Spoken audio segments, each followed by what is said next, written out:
and if tonight's guest is going to be his usual entertaining self. No worries there. The problem with my comedy is that it's hard-hitting up to the minute without being funny. Alan Partridge. Aha! Smell my cheek, you mother! I think I'm pretty clever. Well, maybe you're not. Does that make me crazy? I think anyone over 40 who amuses themselves by doing impressions needs to take a long, hard look in the mirror. I'll have a vodka martini, shaken but not stirred. You're only supposed to blow the bloody doors off. Back of the net. Please welcome Steve Coogan. Good to see you, Steve. Said at the same time. So, we've got viewers reciting this Kipling poem tonight, If. Are there any big ifs in your life at the moment? Well, there's many a time I've thought to myself, like when I was in the dressing room, you know, if you can keep your head while all about you are losing theirs and blaming it on you. And of course, I know all the rest. I'm just choosing not to do it right now. Yes, I mean, it's one of those poems that actually gives you a lot of, solace and support when you're in a sort of a pretty dark place. So it's one of my favourites. I think I've got it hung on the back of the bathroom door. Yeah. Oh, good. Right. Great. Well, Well, we'll look forward to that then. On a slightly lighter note, we were wondering if you were a fan of wallpaper. Well, do you know what? I mean, people say it's like looking at wallpaper. Not that this show is at all. Thanks. But I do like wallpaper. It's had a bit of a renaissance, hasn't it? It was associated with lots of old grannies and things. I mean, now it's very, very trendy. Textured, smooth. I don't mind a bit of texture. I like some leafage and Nice. some foliage on the wallpaper. Bit of flock. Yeah. Something you can rub up against. Yeah, something you. Well, remember they used to have. Furry wallpaper, didn't they, in a lot of restaurants? Yeah, that's the flock. Oh, flock, that's right, Yeah. flock, sorry. I just call it furry wallpaper. Well, later on, we will be having Well, your daughter's at uni now, but when you were, you used to take her to school, were you the kind of parent that would screech into the yellow box, open the door, out she went? I'm ashamed to say that I would park quite close to the school sometimes, even though I deride it when I see other people doing it, Yeah. But I think with this thing, the problem with if you say there's an exclusion zone, aren't they all going to park just down the road and there's going to be a lot of cars, chaos down there? Yeah, so I'm not quite sure how that's going to work out. But well, let's talk about your autobiography because, interestingly, Easily Distracted, that harks back to your school days, doesn't it? Is it reference to one of your school reports? Yeah, when it came to sort of what to call the book, I wanted to avoid puns because lots of people use a pun in the title, and it's a joke that starts to wear quite thin. So I thought, well, just don't do a joke, and it can't wear thin, can it? I just Easily Distracted is what they put in my school report, which I was easily distracted, daydreaming, not concentrating on the work, and thinking up funny ideas and things. But all the things that distracted me are the things that I made my living from in the end. So they were wrong. Yeah. As you say, even back then you were already thinking about your future, and you started doing impressions at a really young age. You were around about 14, weren't you? Well, when I was at school, my brother, who was in the sixth form, would haul me upstairs and make me do impersonations of people who were current at the time. I probably lost all my endurance, but I used to do Mrs. Thatcher when I was about 12. I do that very sort of speaking like that, very carefully. And then the one there, she speaks very loudly like that, she's admonishing you. I used to do that for the sixth formers, and I do my Neil Kinnock and speak like that. Oh, that's excellent. Really good, yes. And other forgotten politicians, I do Sean Connery, which most people, they try to do him like that, but actually you need a bit of depth. And I'd just be wheeled out to do them, and at an early age. And I'd often get out of doing homework by charming the teacher by doing an impersonation. I was like one of the teachers who got me to take school assembly as him. Oh, really? So I went round to all the boys who were sort of all the sixth formers. I was about 12, all right, and all the sixth formers straightening their tie like that, and sort of saying, you need to smarten yourself up. Well, listen, we're going to go. There's so many brilliant quotes in the book. So what we're going to do, we're going to read some of the quotes, tell us who they're from, and we'll hear a little bit about it if you don't mind. So this quote, who said this? The only real advice I can give you tonight, kid, is get on, hit them, get off. You get no prizes for hanging around. Jimmy Tarbuck. Jimmy Tarbuck said that, and he said it like this. He said, get on, hit them, then get off. You get no prizes for sticking around, kid. That was Jimmy Tarbuck. And this was all about the London Palladium, wasn't it? I was on something like the London Palladium when I was 22 years old, so I was sort of a bit startled by it all. Sure. I had a little bit of success early on, and then ended up doing the voices for Spitting Image, and and was kind of stuck in a kind of little loop of being the funny voice man. So it took me a while to escape from that, and I escaped from it by doing funny characters, one of which is Alan Partridge.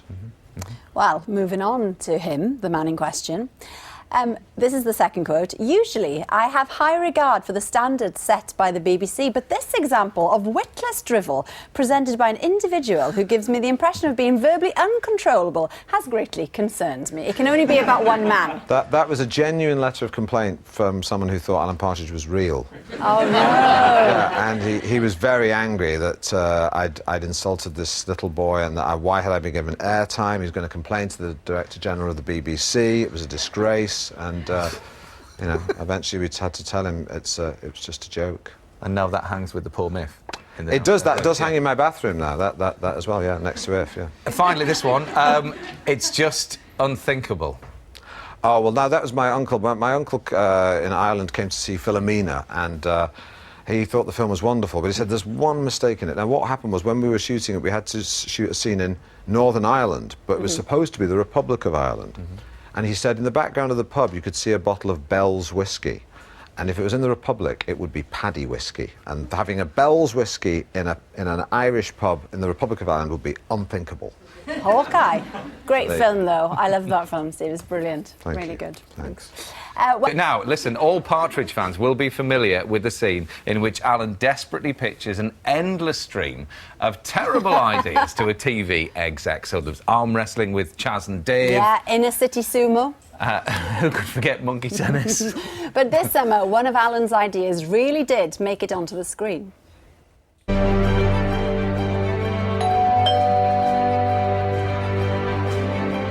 I'm Christopher Livingston Eubank. Oh, that's quite good. Splendid. There we are. There it is. You hustling with Chris Eubank. Can you believe it? Well, the world's all been turned upside down, hasn't it? What was meant as a joke has been taken and turned into reality. We'll put that on DVD for you. Yeah. Mate, I think it was just an advert as opposed to a whole series, but you never know. Pitch might work. So, yes, Youth Hustling with Chris Eubank sort of made it onto the screen. But what about these improbable pictures that we are going to read to you now? Are they real or fake? These are brilliant. OK, first one. Man versus beast. Humans take on animals in challenges of strength, speed and stamina. Truth or spoof? Truth. You're saying a truth. Well, you're absolutely right. Yeah, Here is you are. Olympic sprinter Sean Crawford taking on a giraffe in the 100 metres. Oh, my God. There he goes. I mean, the giraffe is slightly hindered there because it's not its natural environment. But, yes, there you go. Yeah, hang on, though. One against the giraffe, not so good against the zebra. No, or a leopard, perhaps. There we are. We did actually try it with a zebra, and, well, there you are. In the same series, I can let you know that a sumo wrestler lost tug of war to an orangutan, and 44 dwarves failed to pull a jumbo jet as fast as an elephant. Yep. Wow, there's a lot of people got a lot of time on their hands, aren't they? That happened. We're carrying. We've got some more shows. Go on. Right, the next one is called Bridal Plasty. A reality show in which brides-to-be compete not just for the wedding of their dreams, but for the face of their dreams. You know, cosmetic surgery. Truth or spoof? Truth. It is the truth. Can you believe it? Here's how they make it happen. The bride wants to look perfect on her wedding day, but some may need some extra help. Harsh. Wow. But I want to see it. Straight on now to Candy or Not Candy. This is where celebrities try and guess whether the object in front of them is edible or not. False. It's false. We're going to have to show you this. What? Put it on.